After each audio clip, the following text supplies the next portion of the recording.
స్టైల్లో మైసూర్ పాక్ని ఎలా ప్రిపేర్ చేసుకోవాలో చూపిస్తాను. నేను చూపించిన కొలతలతో మీరు కూడా ట్రై చేసినట్లయితే బయట కొన్న మైసూర్ పాక్ లాగానే గుల్లగుల్లగా రావడమే కాకుండా ఎంతో టేస్టీగా కూడా ఉంటుంది. కొన్ని టిప్స్ పాటించినట్లయితే మైసూర్ పాక్ని ఇంట్లోనే చాలా ఈజీగా తయారు చేసుకోవచ్చండి. ఇప్పుడు దీన్ని ఎలా ప్రిపేర్ చేసుకోవాలో చూద్దాం. ముందుగా స్టవ్ మీద ఒక గిన్నె పెట్టుకొని దాంట్లో 1 కప్పు వరకు ఆయిల్ వేసుకోవాలి. అలాగే 3 టేబుల్ స్పూన్ వరకు నెయ్యి వేసుకోవాలి. మంటని లో ఫ్లేమ్లోనే పెట్టి ఈ ఆయిల్ను మరగనివ్వాలి. ఇప్పుడు వేరొక బౌల్లోకి 1 కప్పు వరకు శనగపిండిని తీసుకోవాలి. దీంట్లో మనం ముందుగా కాగబెట్టిన ఆయిల్ని ఇందులో 1 టేబుల్ స్పూన్ వరకు వేయాలి. వేసి మొత్తం ఒకసారి ఇలా కలుపుకోవాలి. ఇప్పుడు స్టవ్ మీద ఒక కడాయి పెట్టుకొని దాంట్లో 2 కప్స్ వరకు షుగర్ వేసుకోవాలి. మనం 1 కప్పు బేసన్ తీసుకున్నాం కదండి, దానికి 2 కప్స్ వరకు షుగర్ కరెక్ట్గా సరిపోతుంది. షుగర్ మునిగే వరకు వాటర్ పోసుకొని కలుపుతూ తీగపాకం వచ్చే వరకు దీన్ని మరగనివ్వాలి. చూడండి, ఇలా తీగపాకం వస్తే సరిపోతుంది. ఇప్పుడు మనం ముందుగా కలిపి పెట్టుకున్న బేసన్ని ఇందులో వేసి ఎక్కడ ఉండలు లేకుండా మొత్తం బాగా మిక్స్ చేసుకోవాలి.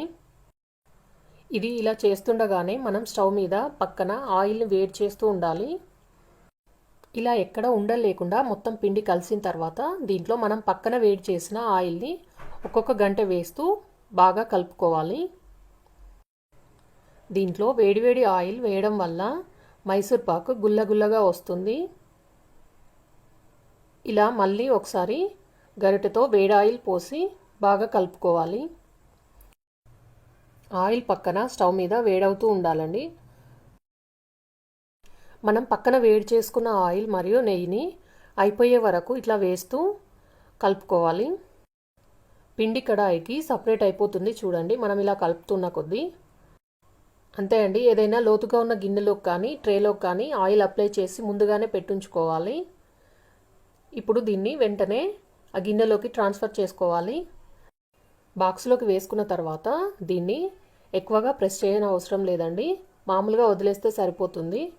ఇప్పుడు 2 మినిట్స్ తర్వాత ఇలా చాక్తో కట్ చేసుకొని లైన్గా పెట్టుకోవాలి. ఇది చల్లారితే మనకి కట్ చేయడం రాదండి. కొంచెం గోరువెచ్చగా ఉన్నప్పుడే వెంటనే దీన్ని ఇలా కట్ చేసి పెట్టుకోవాలి. ఇప్పుడు దీన్ని మొత్తం చల్లారనివ్వాలి. ఒక 20-30 మినిట్స్ తర్వాత ఇది మొత్తం చల్లారిపోయి ఈజీగా వచ్చేస్తుంది. ఇప్పుడు దీన్ని డీమోల్డ్ చేద్దాం. చూడండి ఎంత చక్కగా వచ్చిందో. ఇప్పుడు మనం ముందుగా కట్ చేసిన పీసెస్ని ఇలా కట్ చేసుకుంటే సరిపోతుంది. చూడండి, మనం బయట కొనే మైసూర్ పాక్ లాగానే మధ్యలో డార్క్ కలర్లో అలాగే సైడ్లకి ఎల్లో కలర్లో వచ్చి గుల్లగుల్లగా వచ్చింది. అంతే అండి, నేను చూపించిన కొలతలతో మీరు ఈ మైసూర్ పాక్ని ఇంట్లోనే చాలా సింపుల్గా తయారు చేసుకోవచ్చు. ఈ వీడియో కనుక నచ్చినట్లయితే లైక్ చేయండి, షేర్ చేయండి, సబ్స్క్రైబ్ చేయండి. Thanks for watching.